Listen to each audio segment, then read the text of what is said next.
Kore Mwapenduka and welcome to Africa Good Morning, the show that keeps you up to date with the latest news in Africa and beyond. I'm your host, Glenora Shipura. Here's what you can expect in today's broadcast. South Africa MP suspended for racist language. At least 34 people have died in India after drinking bootleg liquor. And in Mozambique, Chapeiros refused to accept new banknotes. We'll also be talking to Mike Sichula, who'll be filling us in on the latest news in Zambia. We'll be right back with your top stories. Neo Paints has established a 67-year Namibian legacy, creating personalized paint solutions that blend quality and innovation for the Namibian people. We pride ourselves in being a 100% Namibian-owned company, investing in our country and our people by employing and empowering true Namibians. With every brushstroke, Neo Paints commits to our quality guarantee and always delivering a coat of excellence. At Neo Paints, we always stay true to our country. We are as Namibian as you.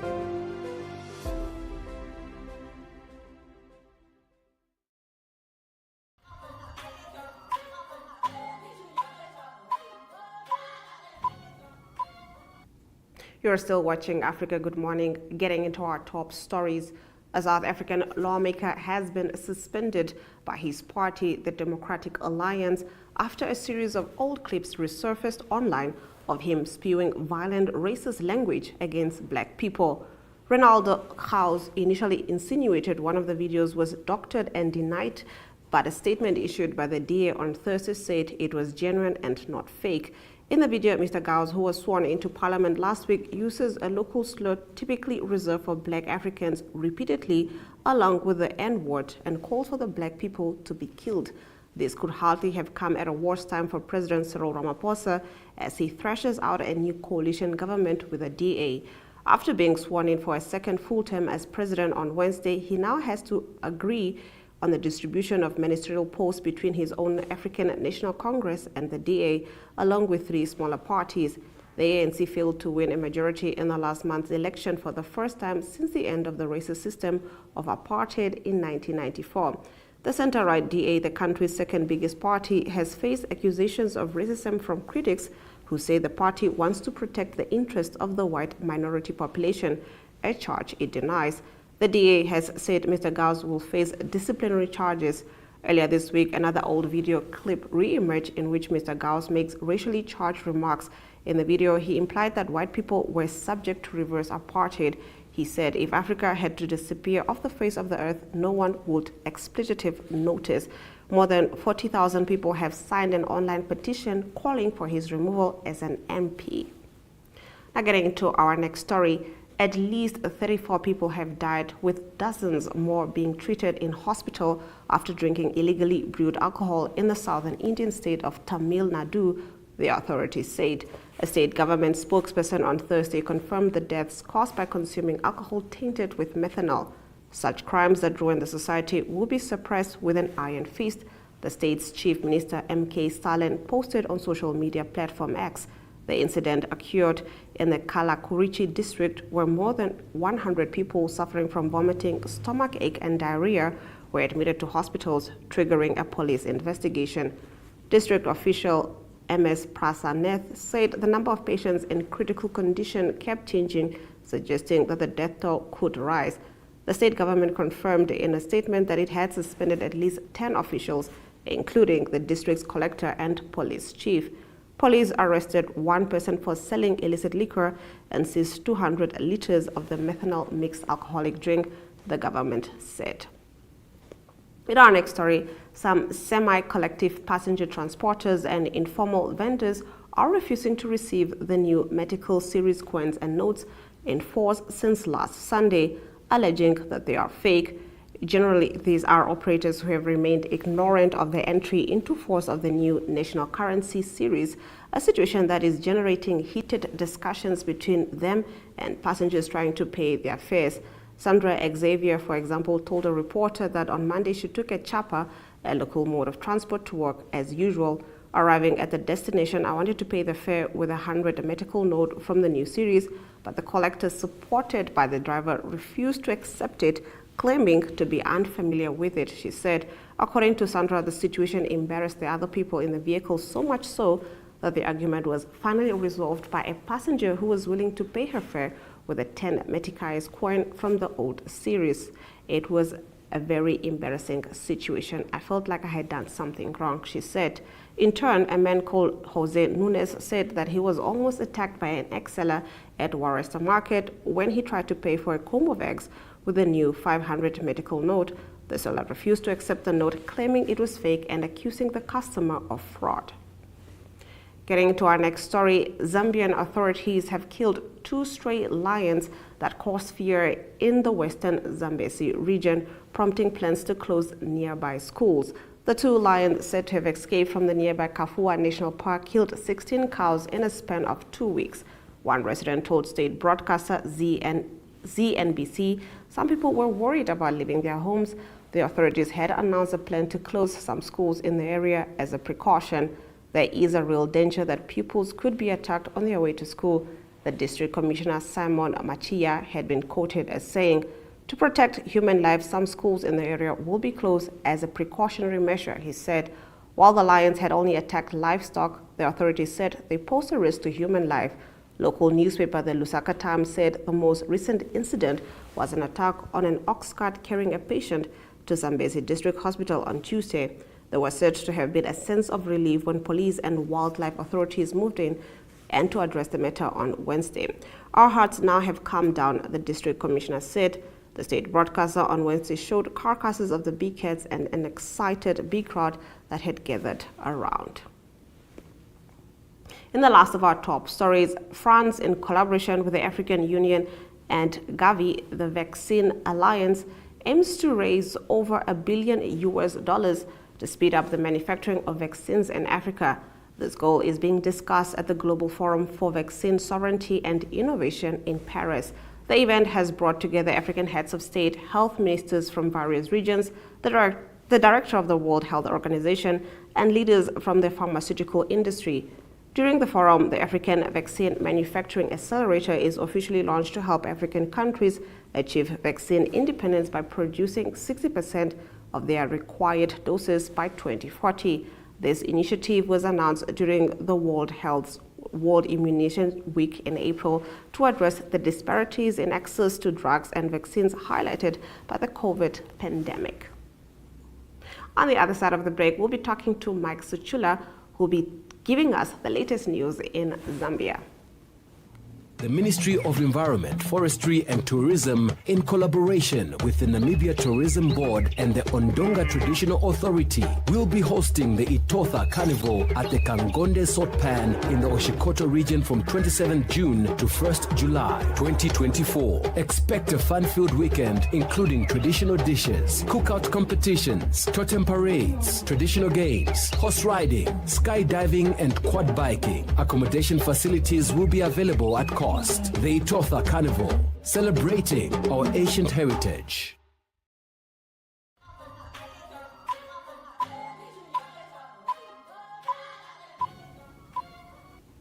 Getting into our news from Zambia, starting off on a rather interesting note. Acts of witchcraft have forced authorities to withdraw a number of teachers from a public school in eastern Zambia. Here to bring us this story and more news from Zambia is Mike Sichula. Good morning, Mike. Africa, good morning to our dear viewers. Thank you very much, Lenora, for having me. Yes, indeed, the first story is something that has disturbed the teaching authorities in eastern Zambia. So what has been happening at Kagunda Primary School in Chipata is that female teachers have been having wizards experiencing witchcraft attacks where wizards have been allegedly shaving their private parts, you can imagine, while they are asleep. Others have also recounted of how they felt like they were having sexual intercourse with an invisible figure during their sleep.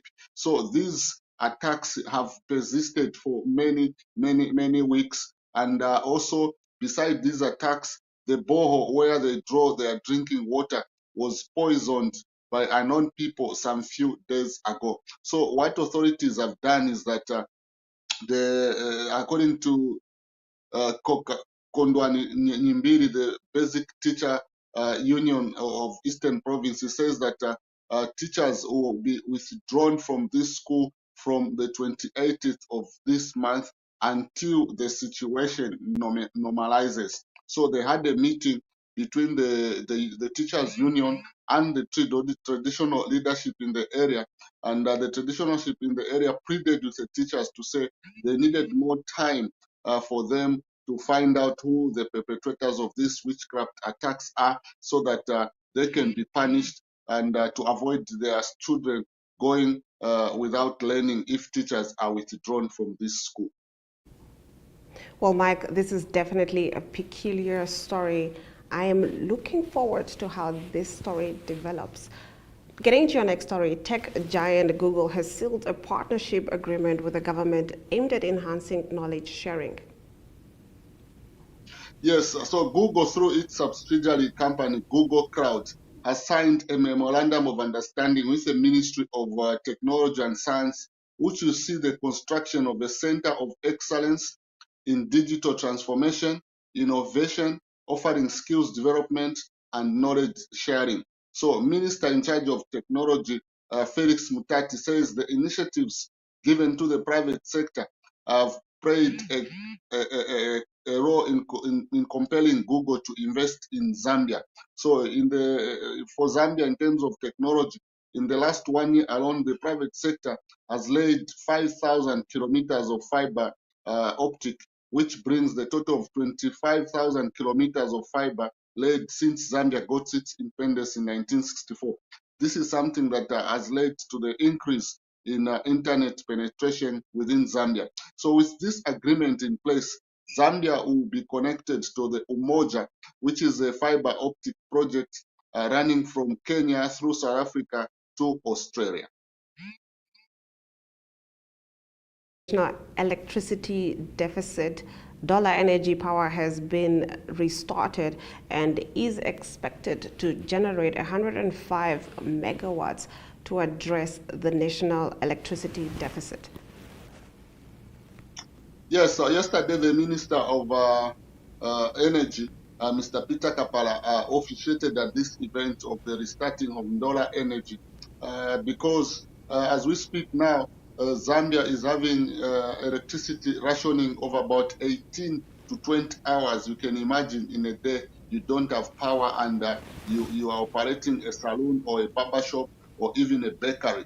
This is the state of the situation. So in order to bring different varieties in terms of a mix in energy, Ndola Energy has restarted generation power using diesel, and they will put on the national grid 105 megawatts. So Minister of Energy says that the company commenced the production last week, and I quote, "We have restarted electricity generation and Ndola Energy for now. We are using diesel, though it is slightly on the expensive side, but very soon we'll start importing heavy fuel oil," he said, end of quote. So this is one of the projects. Then again, Nola Energy is going to invest in solar panels at another site that they have. So they are expected to bring more megawatts of power in the next 8 months. So this is probably going into next year. So in terms of Zambia having efficient energy, it is taking at least, it will take almost at least a year for Zambia to more or less like stabilize. Because as we speak now, Kariba Dam, where ZESCO, the energy regulating company in Zambia, draws its power, they have depleted their water allocation. So it is something that now Zambia is more or less like getting into a black crisis, an electricity crisis, to say the least. Now, in the last of your stories, health authorities say at least 6,000 children are born with heart diseases every year. This is definitely concerning.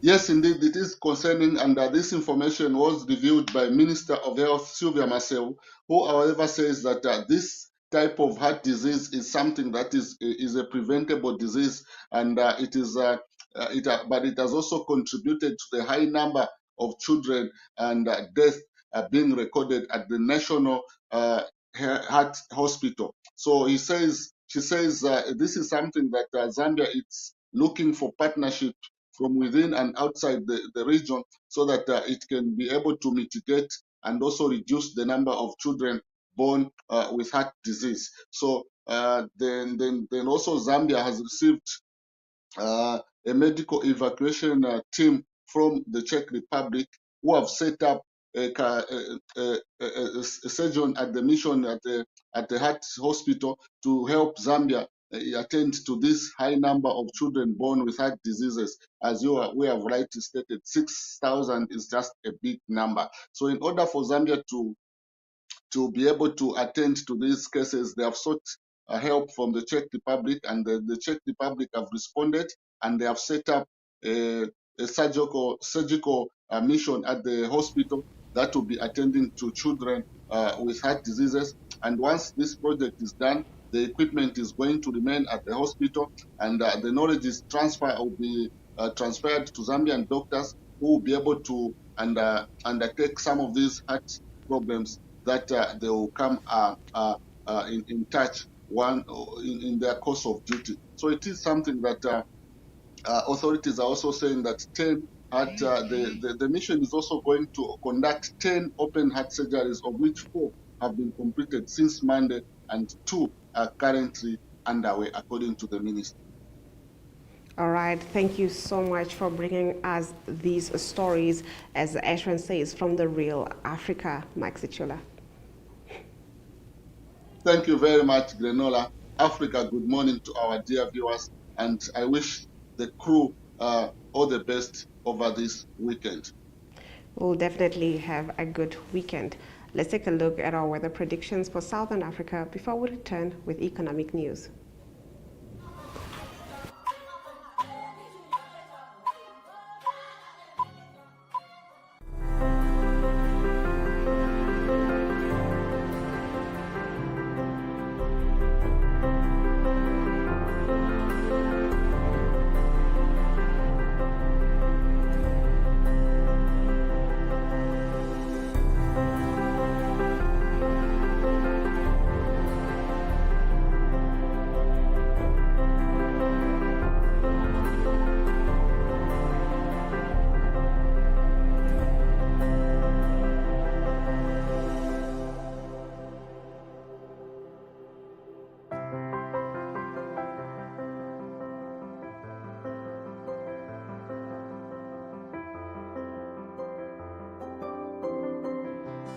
Voting now open.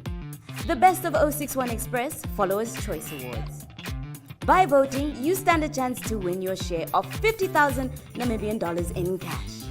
From the 4th to the 23rd of June 2024. Do you know the best of the best in Windhoek? It's time to recognize them. Living in Windhoek, DIY home improvement. Glam it up, eating out, food, drinks, and be merry. Services, automotive, shopping, babies and kids, and travel and leisure. To vote, save the number 085 785 6231 and WhatsApp hashtag 061 Express or scan the QR code.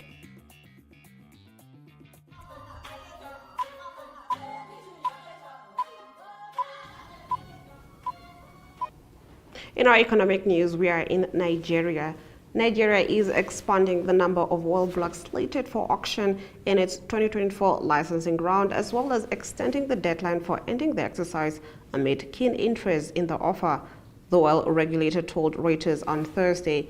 Nigeria opened a licensing round in April, offering a total of 19 onshore and deepwater oil blocks to investors. This has now been expanded to include an additional 17 deep offshore blocks to the 2024 licensing round. We have undertaken more exploratory activities and as a result acquired more data to expand the offer and extend the deadline.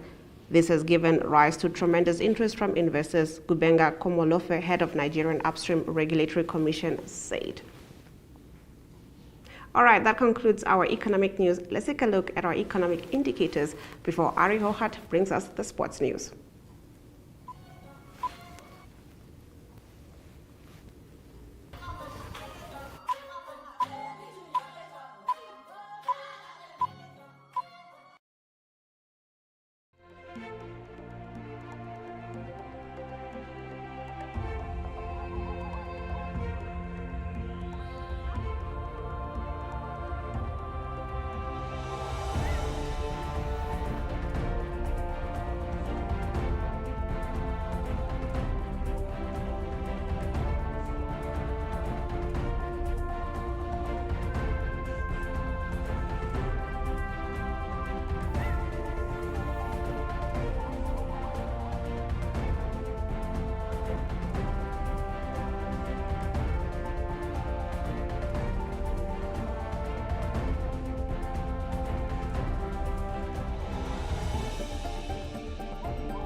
Good everyone, time for international sports news, and starting off with Euro 2024. That is the soccer tournament, the best 24 teams in European soccer.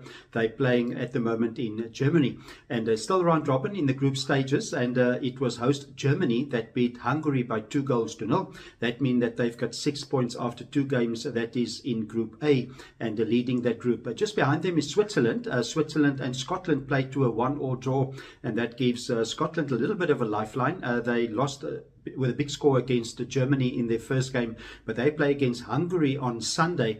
If they can have a big one there and Germany beat Switzerland, and then they're in it again to maybe qualify for the playoffs.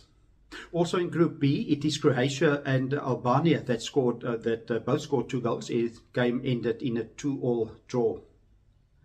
Continuing international sports news with cricket news, it's the T20 World Cup taking place in the West Indies at the moment. It is Super 8 stages at the moment, and it was England that beat the host West Indies. It was quite an impressive win by them. They beat them comfortably by 8 wickets. That was played in St. Lucia. England making a big statement in the tournament. It was the West Indies that scored 180 for the loss of 4 wickets, and then England replied with 181 for the loss of 2 wickets, and it was Phil Salt. He scored 87 runs not out, and that was from just 47 deliveries. So a great performance by England.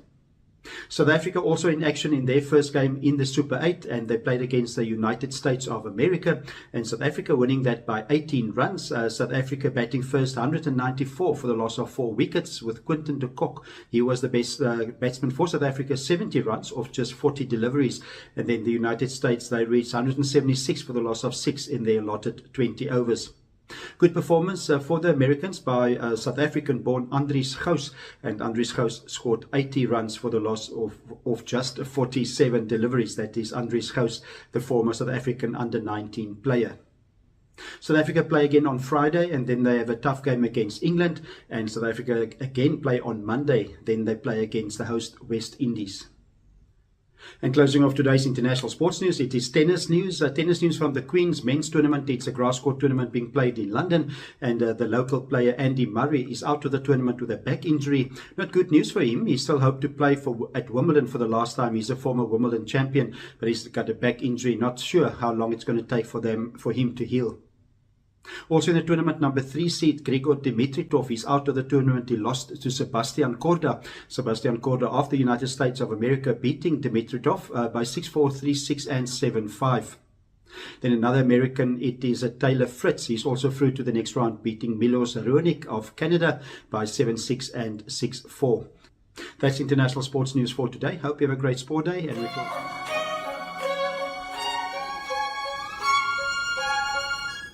And with that, we've come to the end of the broadcast. Thank you for tuning in and watching Africa Good Morning all week. From me, Glenn Rashipura. Until next time.